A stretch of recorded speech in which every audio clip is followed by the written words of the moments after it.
afternoon. I'm Frank Anscombe, Professor Emeritus of Statistics at Yale University, and formerly a member of the American Statistical Association's Committee for Videotaping Distinguished Statisticians. This afternoon we have a discussion or conversation between three distinguished statisticians, Herman Chernoff, William Dumouchel, and Alan Gelfand. Herman Chernoff is this year's Pfizer Colloquium Lecturer here at the University of, here at the University of Connecticut. He's Professor of Statistics at Harvard University, a member of the National Academy of Sciences and of the American Academy of Arts and Sciences, a past president of the Institute of Mathematical Statistics, and recipient of the S.S. Wilkes Memorial Medal. William Dumouchel is chief statistician in the Bolt, Beranek and Newman Software Products Corporation in Cambridge, Massachusetts, and he has previously been on the faculties of the Harvard University School of Public Health and of the Massachusetts Institute of Technology. He's a fellow of the American Statistical Association and of the Institute of Mathematical Statistics and a member of the International Statistical Institute. His research interests include statistical computing, environmental risk assessment, automobile insurance risk assessment, Bayesian inference, and the stable laws. Alan Gelfand is Professor of Statistics here at the University of Connecticut. He's a fellow of the American Statistical Association and an elected member of the International Statistical Institute. His current research interests include Bayesian and empirical Bayesian inference. Well, now, let us to our conversation. We thought that it might be fun to begin by reviewing how and why each of us came to enter the field of statistics. In case anyone wants to observe a trend with time, perhaps we should do this in order of seniority. Now, in the matter of seniority, I win. Therefore, I will immodestly call upon myself now to begin with a short statement of how and why I got into statistics. Sorry to hold forth for so long, but then I will ask my colleagues to participate very actively. As an undergraduate, I did mathematics at the University of Cambridge. During my last year as an undergraduate, and that was the academic year 1938-39, I was able to choose a few courses from many that were offered. And I chose, among others, an excellent course on integration, an excellent course on Fourier series, and a course by Maurice Bartlett on the theory of statistics. I had earlier become acquainted with Maurice Kendall, or otherwise known as M.G. Kendall, who had been collaborating with Udny Yule, and I found that he was full of enthusiasm for the subject of statistics, and he strongly advised me to do some of it. And so that's why I went for Bartlett's course on statistical theory. There were at that time no textbooks on the theory of statistics, at any rate none that were recommended. There were Fisher's two books, Statistical Methods for Research Workers and The Design of Experiments, but those books had no theory, not intelligible theory anyway.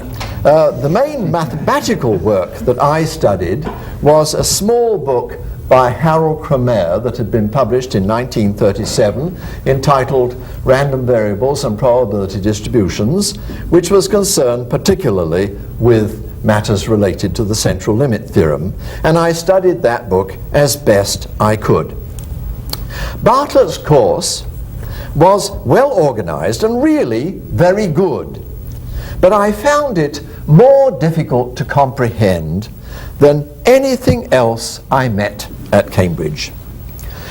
I returned to Cambridge in the fall of 1939 as a graduate student in statistics, but after one term I moved into war work, which was mostly statistical in character. So that is how, the how and the why for me that I came into the field of statistics. Now I would like to call upon Herman to tell us how you, sir, got into statistics. I think the process for you began when you were an undergraduate at City College of New York, from which you graduated in 1943. Would you care to... I thought you would finish the story. No. I left it at the most exciting moment. Thank you. As an undergraduate at City College, I took a couple of courses in statistics. One mainly directed toward economists and one in the mathematics department. The one in the economics department almost finished me off because early on in this course I was supposed to draw a bar graph, and I did that. And when I brought it in, the instructor was very disappointed because it was a very sloppy graph. And he insisted that I do it very carefully. And so I went back home and with India ink very carefully drew a bar graph and gave it to him. And when he looked at it, he said, "Great, this is good. With this in your portfolio, you can get a job anywhere." And I decided if that was the intellectual content of statistics, that was not the subject for me. In the math department, I also took a course, and there, I must say, it was different than the other. The first course was Croxton and Cowden, and this one was with Kenny. These are books that are not much used nowadays. I really did not get a handle on statistics until one day I was given a paper to read, and this paper was one by Neyman and Pearson on the Neyman-Pearson theory. And I took it home and I read it, and I spent at least 2 days on this paper because I couldn't believe that it was quite as trivial as it seemed to be. And I agonized over it because on one hand it seemed trivial, on the other hand I didn't understand it. And finally I did understand it, and it was as trivial as I thought it was. And the main essence of this paper was a new way of looking at life. For me, who had grown up with a different point of view, it required just reorganizing all the neurons in my head and just learning to think somewhat differently. Once I did, it was clear, and it was quite exciting. But I didn't immediately think of going into statistics. I worked for a while as a physicist, and during that period I did have some occasions where I did use some statistical ideas and found it interesting. But when I went back to graduate school, I went back as a student in applied mathematics. I liked the idea of working in applications because I liked mathematical theory, but I found that my innovations were not very mature. Whereas when I worked on applied problems, the problems themselves drove me in a way where I had to be clever enough to solve these problems, but at the same time honest enough to address those problems. And I liked that way of being innovative. But in studying applied mathematics, I found I was working mainly as a mathematical technician. Once I could formulate a problem mathematically, I would solve it as using methods of mathematical analysis, and somehow it didn't seem to give great insight into the underlying physics, or I didn't seem to have the necessary insight to be as innovative as I wanted to be. Whereas in thinking about statistical things, I seemed to feel much more at home. And that's when I decided to make the transition to study statistics. And when I approached my major professor, Stefan Bergman, who was mainly interested in complex variables, he was a specialist in functions of several complex variables, and told him that I thought I would work on my dissertation in statistics, he was a bit upset. He said, "Statistics? Statistics? Real variable?" But he finally accepted it, and after studying a while, I spent a year at Columbia, and I wrote my dissertation with Waldman. While officially getting your degree from? While officially getting my degree from Brown University and also working for the University of Chicago at the same time. It was a complicated life. Now, you other two gentlemen are approximately contemporaries. Bill, may I perhaps ask you, you were an undergraduate at the University of Detroit, I think, and you graduated in 1965. Would you like to tell us something about how you came to steer in the direction of statistics? Well, at the University of Detroit, I was a mathematics major, and I think my decision was probably similar to that of many people who went into statistics at about that time. There was very little statistics going on at the University of Detroit. There was one semester of probability and one semester of statistics, which I took, and they were the only courses available. When it came time to apply to graduate school, I had some inclination that, well, probability and statistics, that's kind of fun things, like, you know, you like to play poker and play bridge and learn about that sort of stuff, or game theory. I didn't even have a sense of which graduate schools had famous reputations in statistics. Somewhere I got hold of a list of the best math departments and figured that I might as well try some of those schools and hope that they had some statisticians there too. So that I remember I applied to just 4 schools, at Yale, where you were at the time, and at MIT, and Berkeley, and the University of Michigan. And what with one thing or another, I got accepted to Yale and only. The other 3 gave me an initial rejection. So I went to Yale, and it was interesting for me to find out years later that my first 3 job offers and first 3 faculty appointments were at Berkeley and Michigan and MIT. So it's reminded me very much of the Groucho Marx line that I wouldn't want to belong to any club that would have me as a member. But having started into statistics, it did seem like there was a huge turning point in the field just about at that time. Computers were just turning from being a novelty and something you could program if you worked hard to the idea that there was really a lot of software suddenly coming out, and that was, I think, quite an exciting time to get into statistics. Was job opportunities an important factor at all in your decision?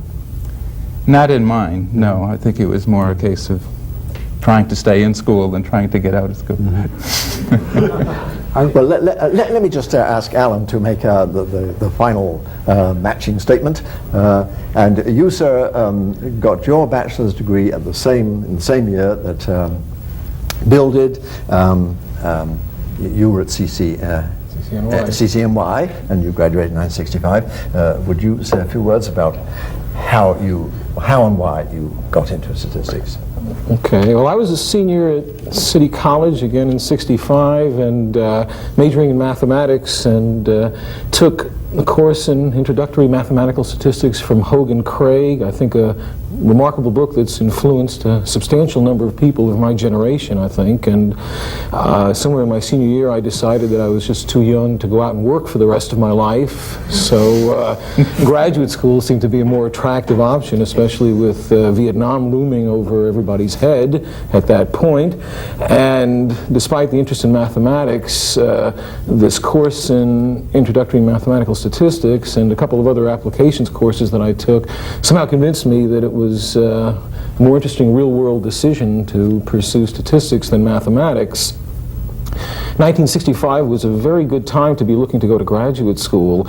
An enormous amount of support was available. At that time, the United States was frantically racing the Russians, and NDEA, NSF, NIH, and other agencies were funding graduate students heavily. And at that point, Stanford, California seemed like a very attractive place to go for a kid from New York City. And indeed, when the offer came in, I had considered several other places, but when the chance to go to California came in, that seemed to decide it for me. And all in all, I think I had a much easier time getting into statistics in my generation than probably for you, Frank, or for Herman. It was just an easier situation then.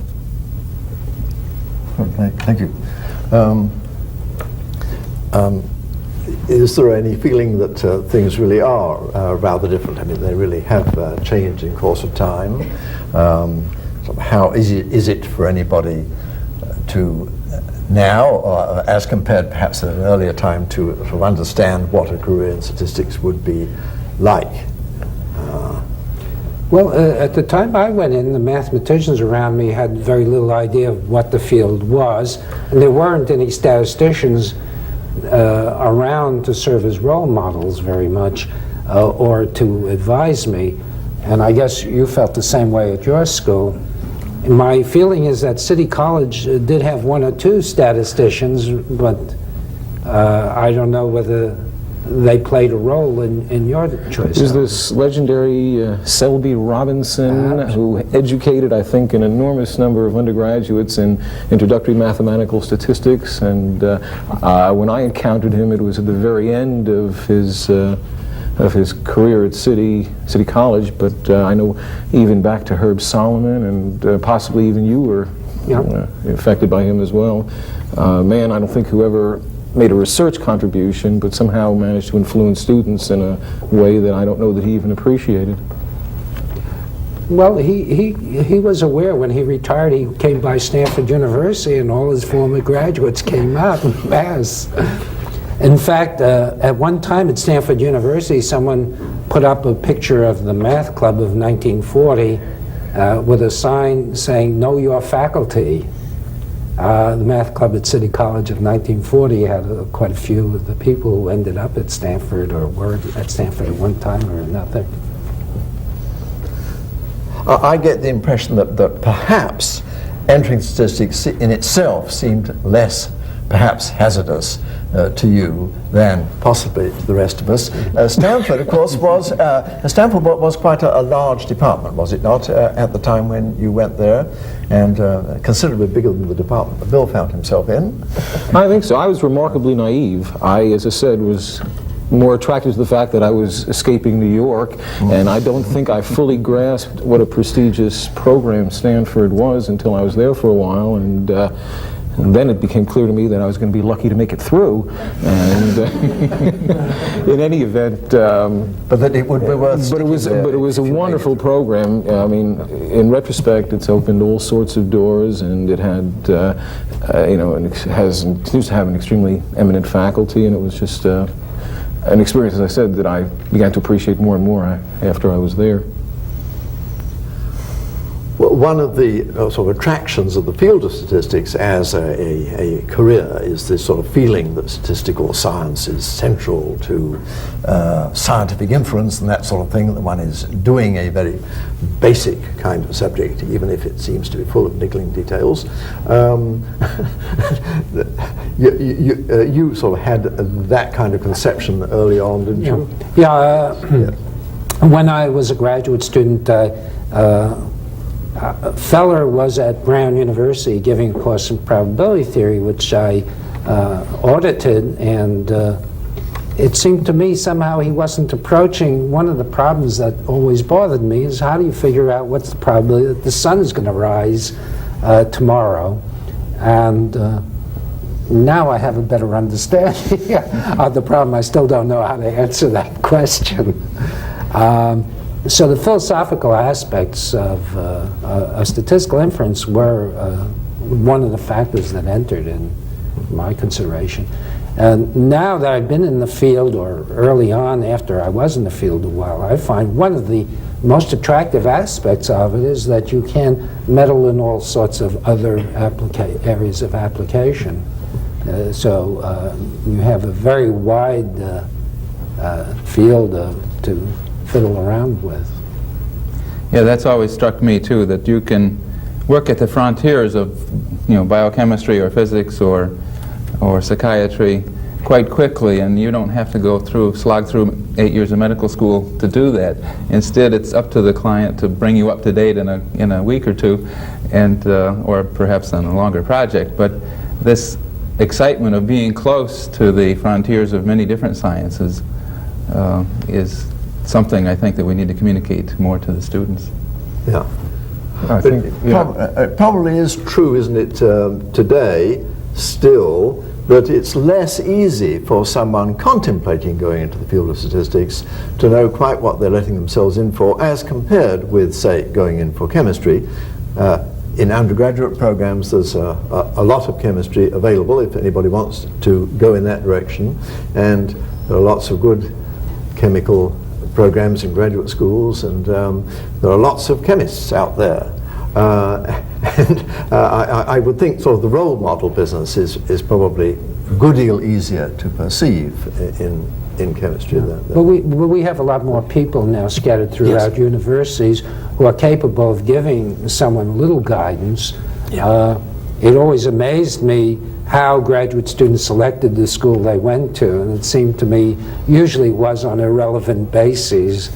I remember when I was at Stanford, one of our applicants who we offered a scholarship to turned us down, went to Harvard, which had just started that year. And the reason he offered, when I wrote to him asking why he decided on Harvard, was that, well, he felt that Harvard had a better balanced program. And to me, it struck me as rather strange, because they were just starting out then, and they couldn't very much at that time have a better balanced program. But there must have been some other reasons. And I guess in general, this is one of the rules of nature, that graduate students select graduate schools not completely in a well-informed way. I suspect they also select professions that way also. But now that we have a few statisticians running around in most universities, it's good to know that they can get some substantial advice. Though there is one case, though, that really amused me. When I came to MIT, one of the graduate students in mathematics came to see me. He said he was thinking of going to Stanford to do applied mathematics, and he wanted to know, well, what kind of applied mathematics do they do at Stanford? And I told him, well, they had applied mathematics in the math department, they had operations research, computer science, and statistics. And I said, well, are you interested in statistics? And he thought for a moment. He said, no, I don't really care for discrete mathematics.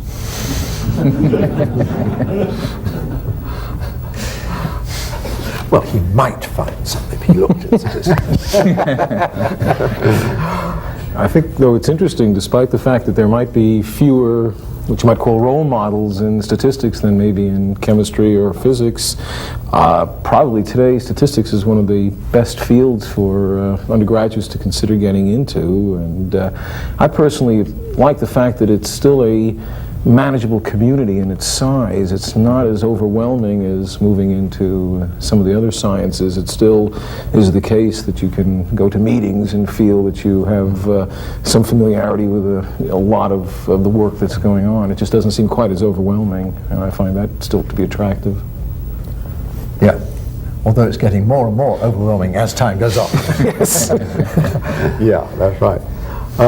May I tell a story apropos of this? Yes, do.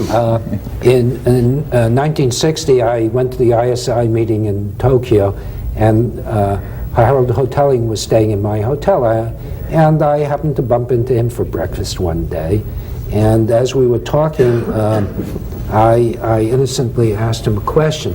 Now, anyone who knows Harold Hotelling knows that when you ask him a question, he would give you his whole life history in answer to this question. It's very interesting life history. Yes, yes, indeed. And the question I asked him was, well, have you been to Japan before? And he said, yes, he had gone there on his honeymoon with his second wife, and he had taken the whole year off for this honeymoon, and that was the year he fell behind. Until that year, he had known essentially everything that was going on in the field of statistics. Not every detail, but in a broad way, he was abreast of it.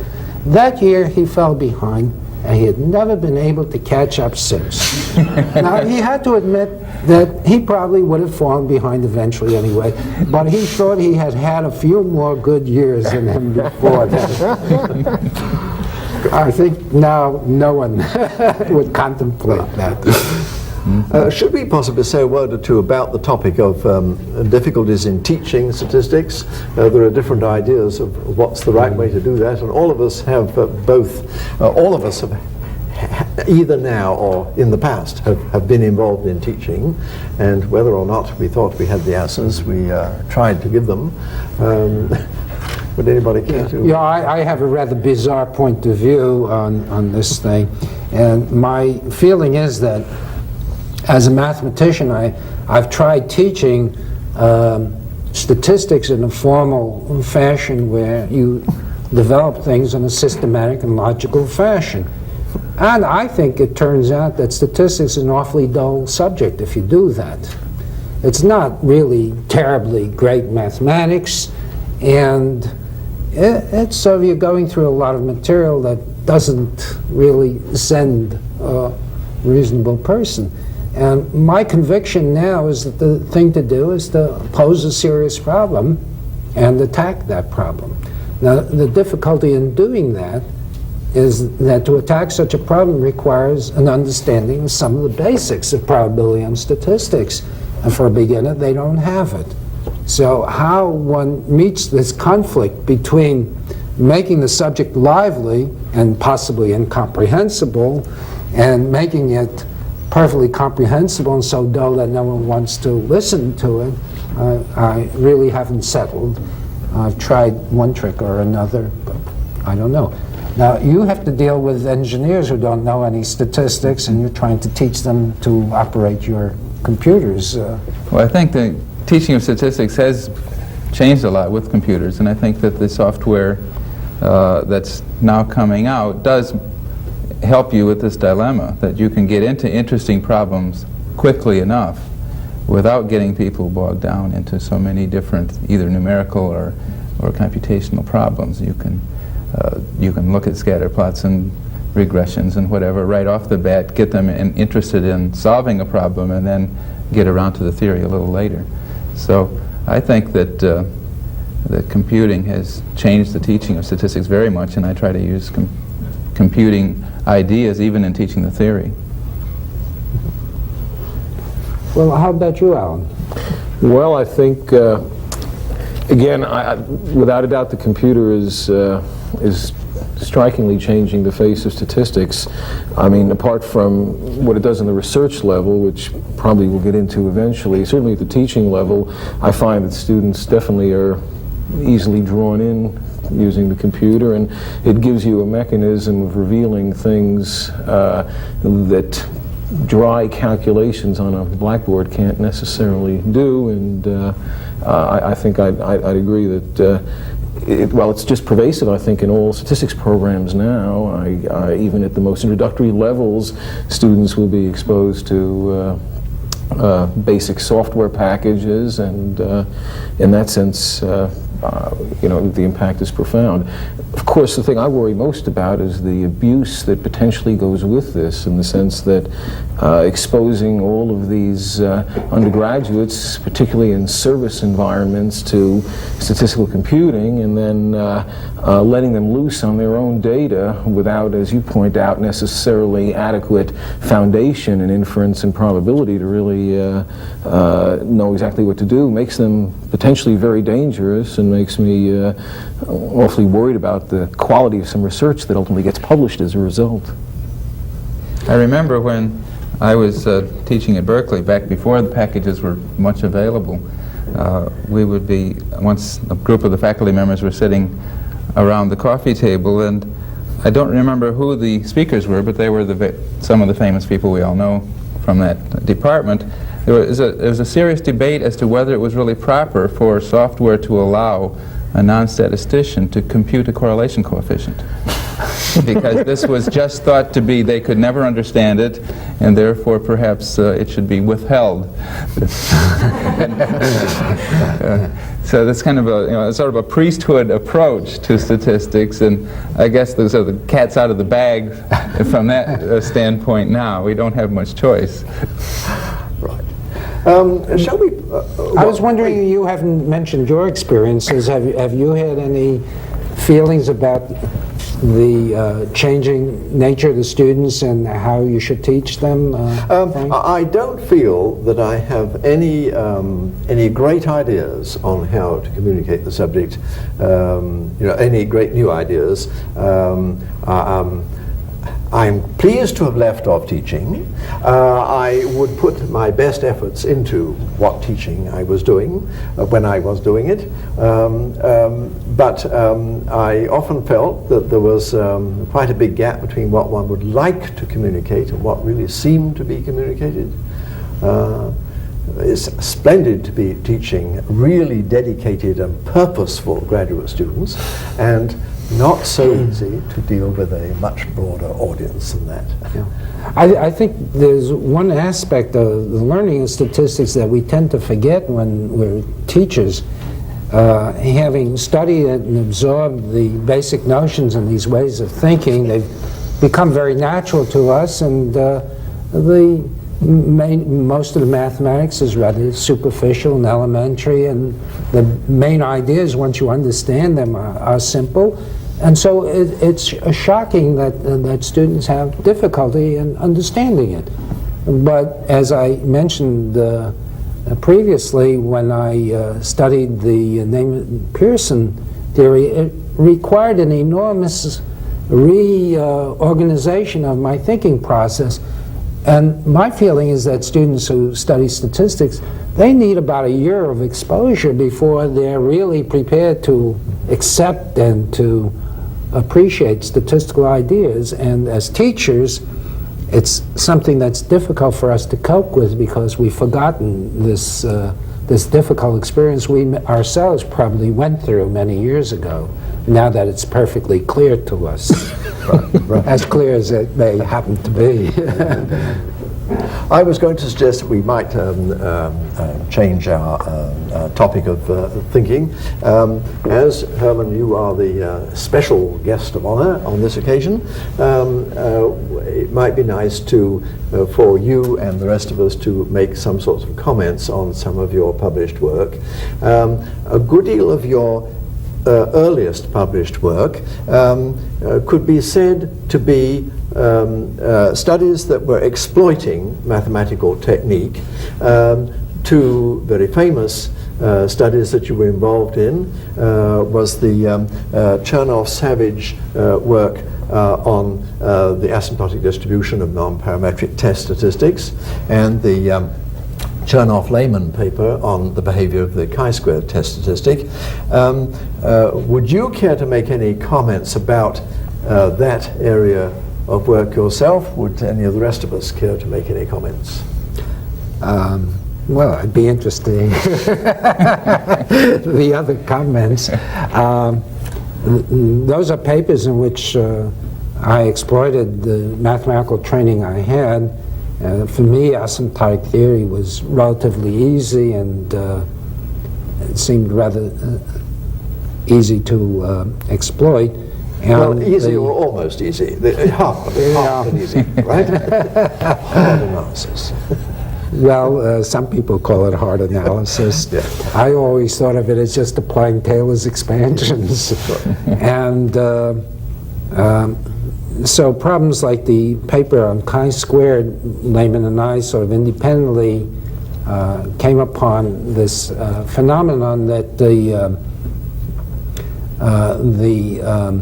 chi-squared goodness of fit test is based on a certain assumption that most people forget, namely that the estimates that are put in to reduce the number of degrees of freedom are maximum likelihood estimates based only on the cell frequencies. So if you testing for normality and you use the true maximum likelihood estimate based on the actual data rather than the cell frequencies, the theory doesn't quite fit.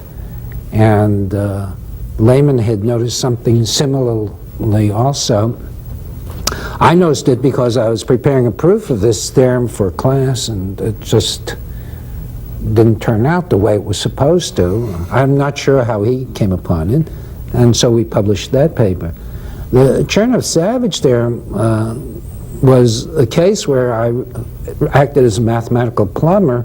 Lehman and Hodges had conjectured the asymptotic optimality of the normal scores test, and Savage was at Stanford visiting at that time and mentioned it to me, and he thought it was a very interesting problem. And to me, there was one aspect of the problem that seemed pretty cut and dried, and that was the variational problem, the optimization problem. And so I said, gee, I could solve that, I think, and I sat down, and that was pretty easy to solve. But then it turned out that the other aspect, which I thought these non-parametricians had all down pat, the asymptotic theory of the distribution, was not so cut and dried. And so we went to work on that problem, and we were able to derive the asymptotic normality of these strange test statistics. It was sort of a more complicated example of applying Taylor's theorem, but it worked, and so that was sort of a nice theorem. And the fact that I was able to use the calculus of variations, I thought was a handy device. But a few years later, one of our students at Stanford complained about the requirement that they take an advanced math course. And he said, well, if there was an advanced math course that they needed, tell me which one it is and I'll take it. But the way it is now, you want me to take any one, and I don't know that it's necessarily useful. In fact, he said the only advanced math course that's available to us right now is this course in calculus of variations, and that's obviously useless. Could I ask you a question, Herman? Have your views on asymptotics changed, given, for example, the current vogue in sample reuse methods, jackknifing and bootstrapping? People do a lot more of this, and a lot of people would suggest that asymptotics are much less relevant with high-speed computing today than they were in the time when you were doing this work, when it was mathematical statistics that was at the forefront. I don't know, have your views changed in this regard? Not substantially. I certainly value the resampling methods. I think they're extremely valuable. But the idea of the asymptotic optimality is that it gives us a clue as to what there is to expect and what benchmarks to aim for, and also it sometimes gives us a clue in which direction to look for good estimates. So I think from a theoretical point of view, it's valuable to get that. Now, you don't always have to apply optimal methods. That I wouldn't regard as important. But it's important to know what are the limits that you can hope to attain to see how the methods you're applying compare with those.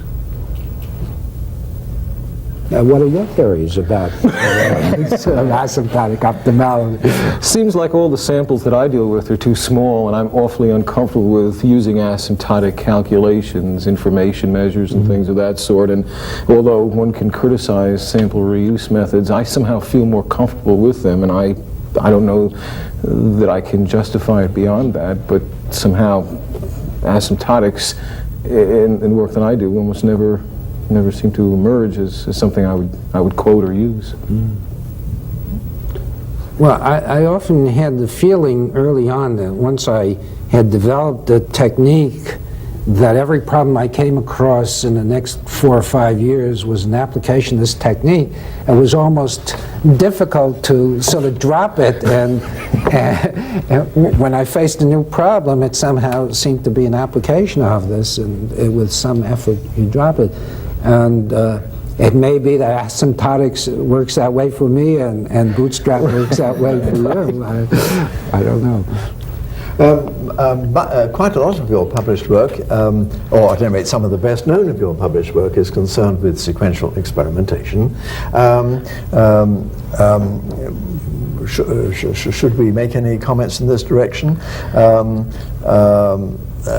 How useful does one feel the ideas of sequential experimentation to be? What are the prospects for the future? Things like that?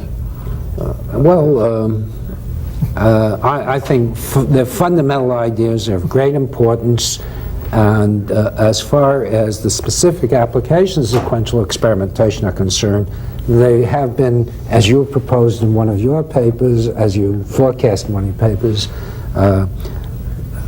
considerably underused. I think in the future there'll be much more, but probably not a heck of a lot of direct application of the specific methods of sequential experimentation, and in particular medicine and biostatistics and industrial experimentation will probably be places where they'll be most used. In fact, you have this software package that does experimental design in industrial applications. Is there a sequential aspect that comes out in using that package? Well, most of the designs that we support are the sort of traditional fractional factorial response surface d-optimal designs. We have one aspect of it which is called help make the next experiment, and so that then there's not the sense of the continuous notion of sequential experimentation, but the notion of a step by step, and any one experiment should lead to the next one, with the idea that you can take the data you've just collected and include it in the next experimental data set too, and maybe use the two sets together to help design the next experiment. It's still surprising how little of experimental design is related to things like how big should the sample size be, whereas that's in practice, whereas in fact in theory there's an awful lot of that. So I think that there's still a big gap between applications and theory.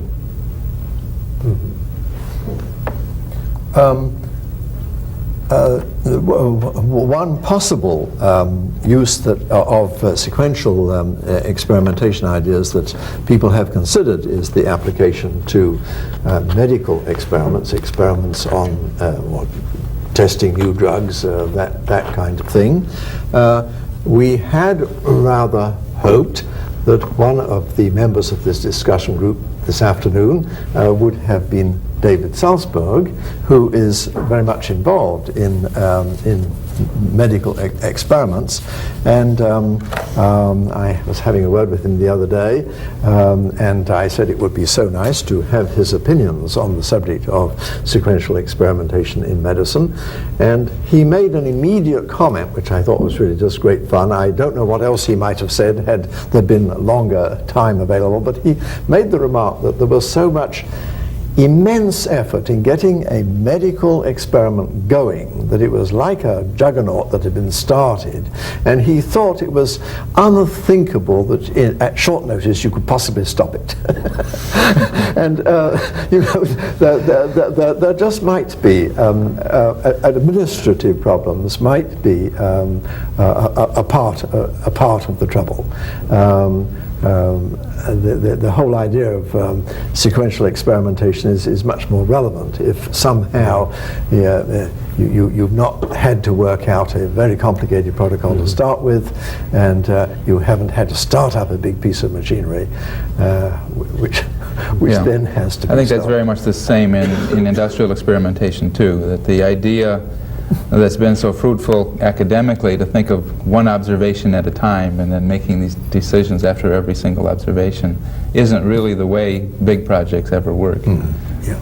But I think there are several comments I'd like to make. One is in something like AIDS experimentation. you may not want to stop the experiment, but you may want to make partial decisions on the basis of the experimental results as they've developed so far. The other is that both you and I have written on papers that are concerned with clinical trials, but the models that we set up in these papers are extremely artificial compared to what happens in real problems. And one of the difficulties that we didn't consider is that as data accumulates, we don't observe them in the sense that we try a treatment and we see immediately whether the response is positive or negative. The response information sort of comes in gradually on each of the subjects. And in the analyses that your papers and my papers did, that was not a consideration. On the other hand, it is something that the current state of sequential experimentation can cope with successfully and take into account.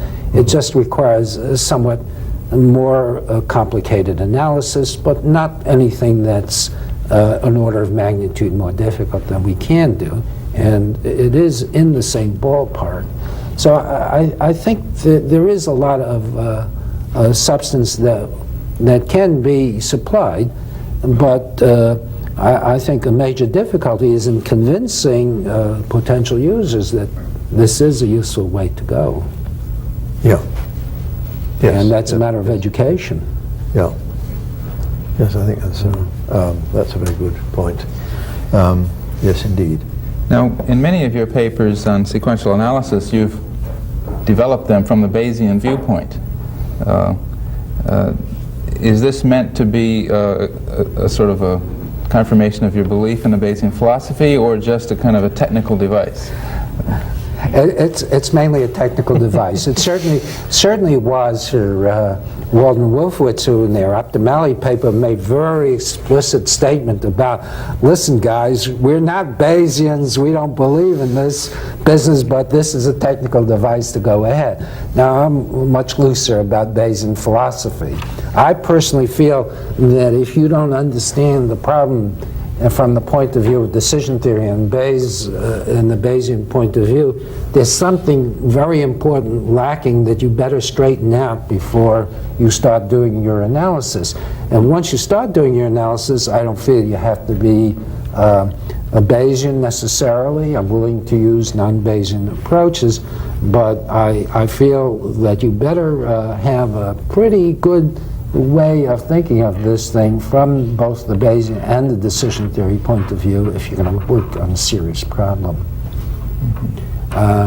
You may have some opinions about this, Frank. After all, you're supposed to be a Bayesian. Oh, well, I am mostly a Bayesian. If I happen to find myself in resolutely non-Bayesian company, then I feel that it's the most effective thing I can be. I much less often find myself these days in anti-Bayesian company. I think vigorous anti-Bayesians are much rarer than they used to be. So it used to be easily possible to upset people this way, and not so much provocation now. I do really think that in general to really consistently follow a Bayesian method right through involves having, as it seems to me, thought out an awful lot of things first, and is really quite the opposite to what it's now fashionable to call exploratory data analysis, where you look at data and try to notice things with very little preconceived notion of what you ought to find. So I think it's difficult to be a really consistent Bayesian particularly in complicated situations and where one doesn't know much already. Would you agree with my estimate that the Bayesian philosophy has almost won the battle, but on the other hand, religious Bayesianism has declined considerably? Yes, I suppose so, yes. Yes. The trouble is, you see, that no one has won the battle completely. The war rages on. The war rages on, yes. Well, it doesn't rage, it sort of drags. It sort of drags, yes. Good. Alan, how are you on Bayesian philosophy? Well, actually, I was just going to comment that I it seems like sequential analysis has resisted more than other areas the implementation of Bayesian methodology. The computation is just much more difficult and becomes somewhat less attractive, and I don't know if you'd agree with that. I don't even know if you'd agree that how much impact, for example, high-speed computers have had in handling all of this, but I don't agree. I think that with high-speed computers and simple-minded Bayesian formulations, sequential analysis should be looked at, and I've tended to look at it from Bayesian point of view, because I think the technology is simpler that way, not harder. But at this recent workshop that was held in Edinburgh last summer, I was sort of amazed at the fact that many of the people were taking a strictly non-Bayesian point of view, so much so that even though I regard myself as non-Bayesian, I had to speak up in defense of the Bayesian philosophy.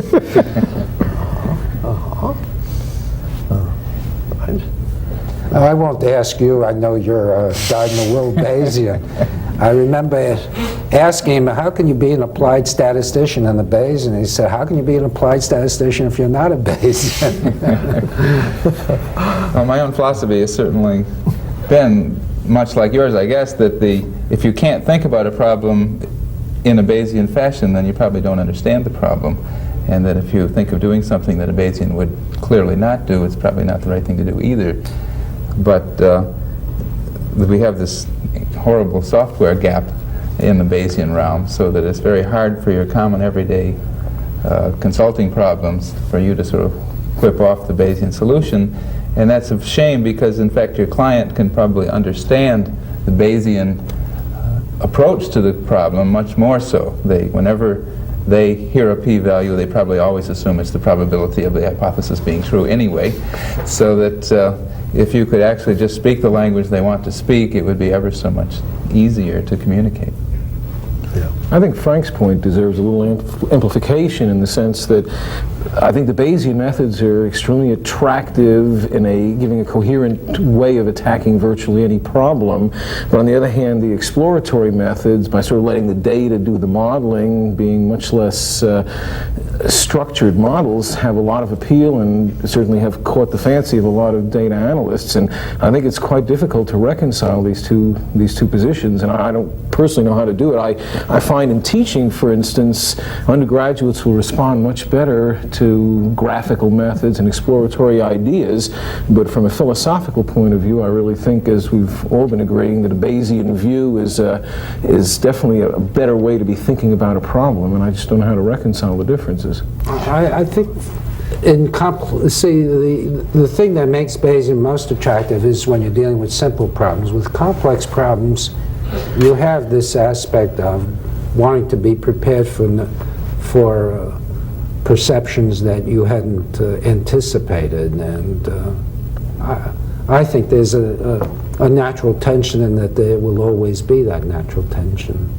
I do think that exploratory data analysis, as people talk about it, is not as totally open-minded as perhaps people suggest. The typical things done throughout Tukey's book on exploratory data analysis, the things done which are very interesting and very ingenious, do have a certain amount of expectations built into them,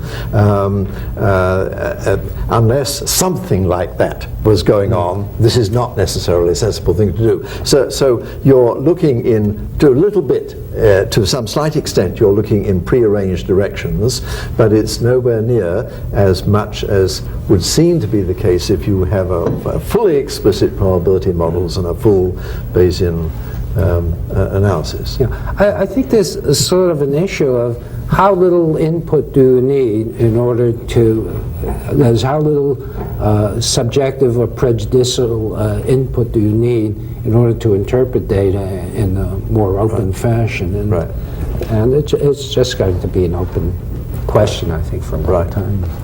Well, I believe our time is almost up, so we should perhaps conclude. Of course, I want to thank you, gentlemen, very, very much indeed for participating in this discussion.